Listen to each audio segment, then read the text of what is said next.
বলতে চাই, রাজনৈতিক মতবিরোধ থাকতে পারে, নির্বাচন নিয়ে মতপার্থক্য থাকতে পারে, আপনারা যার যার নির্বাচন করবেন সেটা পরের কথা। আসুন, যারা জুলাই বিপ্লবের রাজপথে ছিলেন, জুলাই বিপ্লবের সমাবেশের আইনি ভিত্তি কার্যকর করার জন্য আমরা হাতে হাত রাখি। সংগ্রামী সাথী বন্ধুগণ, সর্বশেষ বক্তব্য, আগামী 13 তারিখ জুলাই সনদের গণভোটকে কেন্দ্র করে সরকারি সিদ্ধান্তের দিকে আমরা তাকিয়ে আছি। সরকার যদি জনগণের শান্তিপ্রিয় ভাষা বুঝতে ব্যর্থ হয়, আবার বলছি, সরকার যদি দলীয় নেতৃবৃন্দের শান্তিপ্রিয় ভাষা বুঝতে ব্যর্থ হয়, যেই ভাষায় বললে সরকার বুঝবে, আমরা সেই ভাষাই প্রয়োগ করব, সেই কর্মসূচি ঘোষণা করব ইনশাআল্লাহ। প্রস্তুত থাকবেন তো আপনারা? ইনশাআল্লাহ যুদ্ধ করে হাসিনা বিতাড়িত করেছি, যুদ্ধ করেই বাংলার মানুষের অধিকার আদায় করে ছাড়বো ইনশাআল্লাহ। নাসরুম মিনাল্লাহি ওয়া ফাতহুন করিম। আসসালামু আলাইকুম ওয়া রাহমাতুল্লাহ।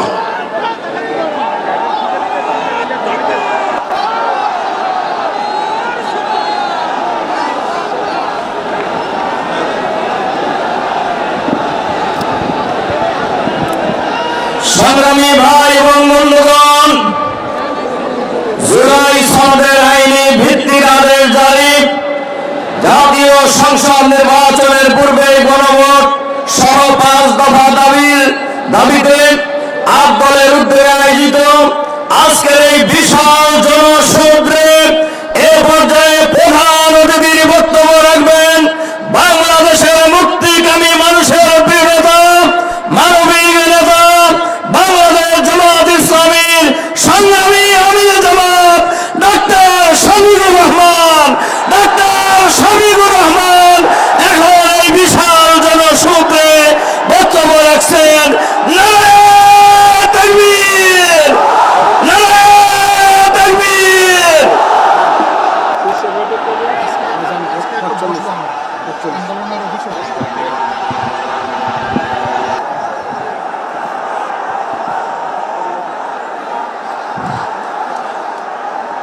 আসসালামু আলাইকুম ওয়া রাহমাতুল্লাহ। ঐতিহাসিক পল্টন মোড়ে বাংলাদেশের মুক্তিকামী জনতার কণ্ঠস্বর 8টি বিশিষ্ট রাজনৈতিক দল আয়োজিত আজকের এই বিশাল জনসমুদ্রের সম্মানিত সভাপতি, বিশিষ্ট আলেমে দ্বীন, ইসলামী আন্দোলন বাংলাদেশের সম্মানিত আমির জনাব সৈয়দ ফজলুল করিম, রেজাউল করিম পীর সাহেব চরমোনাই, মঞ্চে বসা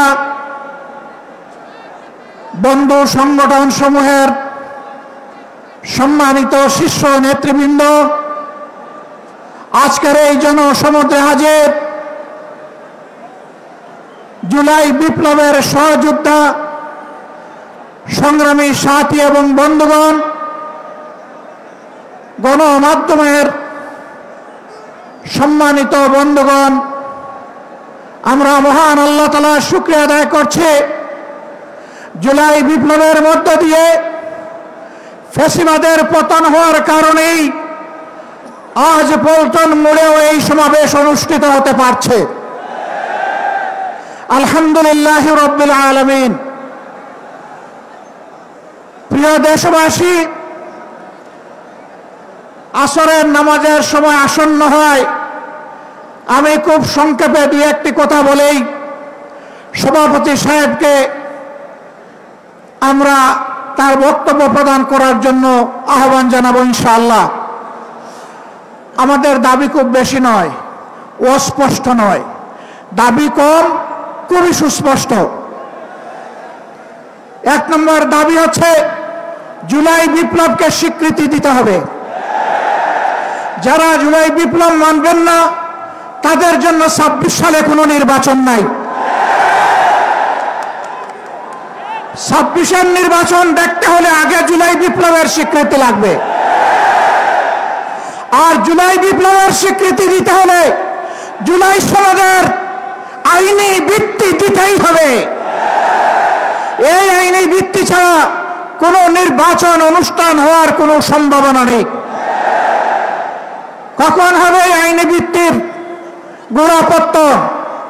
এদেশের মুক্তিকামী মানুষের কথা একটাই, জাতীয় সংসদ নির্বাচনের আগে গণভোট অনুষ্ঠিত হতে হবে। গণভোটের ব্যাপারে সকল দল একমত, তাহলে তারিখ নিয়ে এই বায়নাবাজি কেন? একমত হয়ে যখন স্বাক্ষর করেছি সবাই, তখন গণভোট আগে হওয়াই হচ্ছে যুক্তিযুক্ত। এর মধ্য দিয়ে আইনি ভিত্তির পাটাতন তৈরি হবে ইনশাআল্লাহ, এবং এর ভিত্তিতেই আগামী জাতীয় সংসদের নির্বাচন অনুষ্ঠিত হবে। ওই নির্বাচন যখন অনুষ্ঠিত হবে তখন আর কোনো সংশয় সন্দেহ থাকবে না। আমরা চাই আগামী ফেব্রুয়ারিতে রোজার আগেই জাতীয় সংসদ নির্বাচন অনুষ্ঠিত হোক। এইটা দিয়ে কেউ ধূম্রজাল সৃষ্টি করার পায়তারা চালাবেন না, ওদূর পিণ্ডি বুদ্ধি করে ফেলবেন না। আমরা জাতীয় ঐক্যমত কমিশনে গিয়ে সকল দল আমাদের মতামত দিয়েছি। এই 8 দলের পক্ষ থেকে ডজন খানেক নোট অফ ডিসেন্ট আমরা দেই নাই। আমরা প্রস্তাবনা রাখলে যৌক্তিক মনে করে সেখানে আলাপ আলোচনায় আমরা ইতিবাচক মত দিয়েছি। এরপরে সংখ্যাগরিষ্ঠ দলের মতামতের ভিত্তিতে একটা চার্টার তৈরি হয়েছে। এটি হচ্ছে গণতন্ত্রের কথা, যে সংখ্যাগরিষ্ঠ যা বলবে বাকিরা তাই মেনে নেবে। কিন্তু আমরা দেখলাম না, কেউ কেউ তা মেনে নিতে রাজি নন। জুলাই সনদেই যদি আপনি গণতন্ত্রের প্রতি শ্রদ্ধা না দেখান, জাতীয় নির্বাচনে আপনি শ্রদ্ধা দেখাবেন কিভাবে? এই জায়গায় আসতে হবে।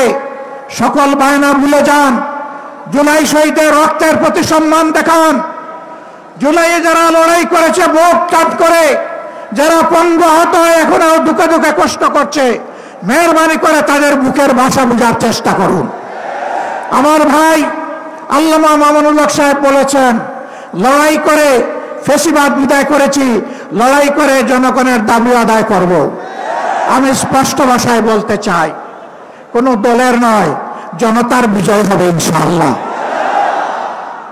জনতা কি চায় কান পেতে শোনার চেষ্টা করুন।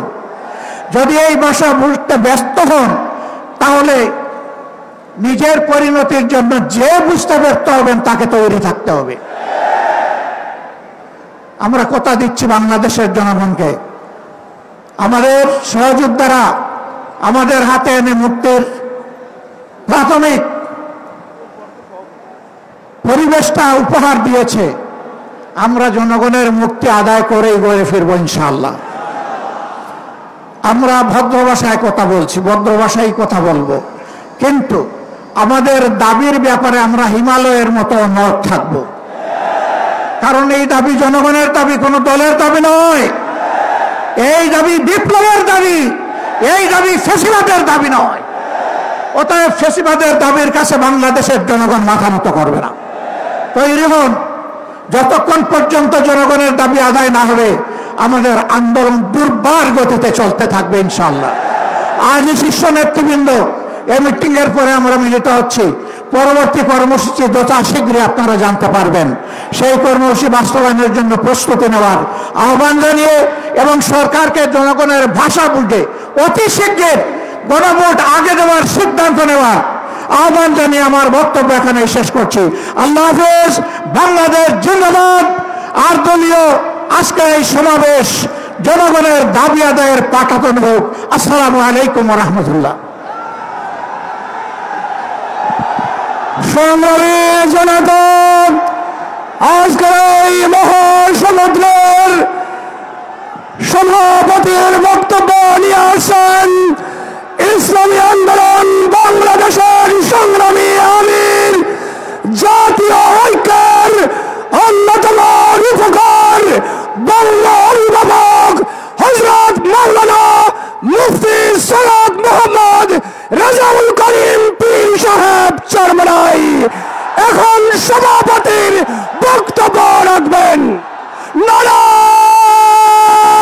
তাকবীর, নারা তাকবীর।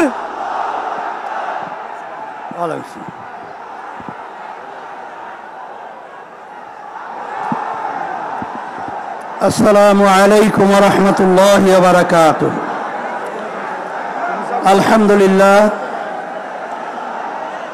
আলহামদুলিল্লাহি ওয়া কাফা ওয়া সালামুন আলা ইবাদিহিল্লাযীনা ইসতাফা। আম্মা বা'দ, ফাআউযু বিল্লাহি মিনাশ শাইতানির রাজীম। বিসমিল্লাহির রাহমানির রহিম।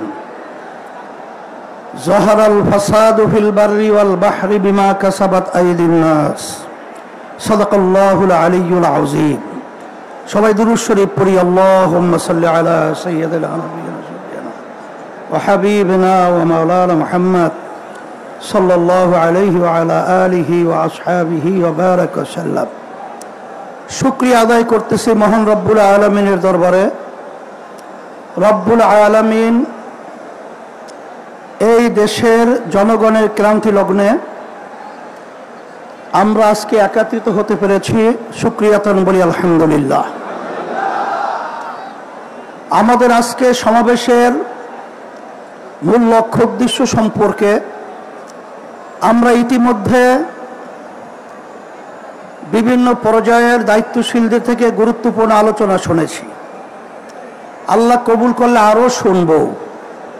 তবে আপনাদের কাছে পরিষ্কারভাবে আমরা আপনাদের মাধ্যমে বর্তমানে অন্তর্বর্তীকালীন সরকারকে আমরা জানাতে চাই যে আজকে আমরা রাজপথে একত্রিত হয়েছি কি দাবিগুলো আদায়ের জন্যে। বিশেষ করে জুলাই সনদের স্বীকৃতি সহ এই বাংলাদেশকে সুন্দর একটা দেশ তৈরি করার লক্ষ্যে যে জুলাই সনদ তৈরি হয়েছে, এই সনদের আইনি ভিত্তি জাতীয় নির্বাচনের আগেই এটা আমরা চাই এবং দিতে হবে। সমস্ত রাজনৈতিক দলগুলো এই আইনি ভিত্তির ব্যাপারে, গণভোটের ব্যাপারে তারা একমত পোষণ করেছে। কিন্তু আজকে বাংলাদেশের ভিতরে উল্লেখযোগ্য যারা কয়েকবার দেশ পরিচালনা করেছে তার ভিতরে একটা দল হলো বিএনপি। আজকে বিএনপি যে গণভোটের ব্যাপারে প্রস্তাব রেখেছে, যেদিন জাতীয় নির্বাচন সেদিন নাকি গণভোট। সম্মানিত আলোচকরা বলেছেন আপনারা জাতীয় নির্বাচন করবেন কোন আইনের ভিত্তিতে?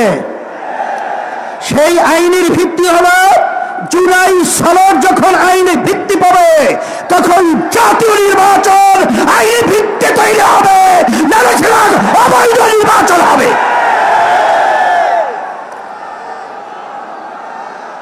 আজকে আমরা দেখেছি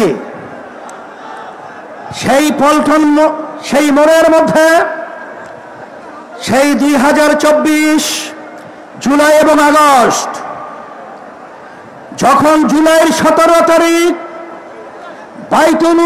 বাইতুল মুকাররমের উত্তর গেটে আমি তখন বলেছিলাম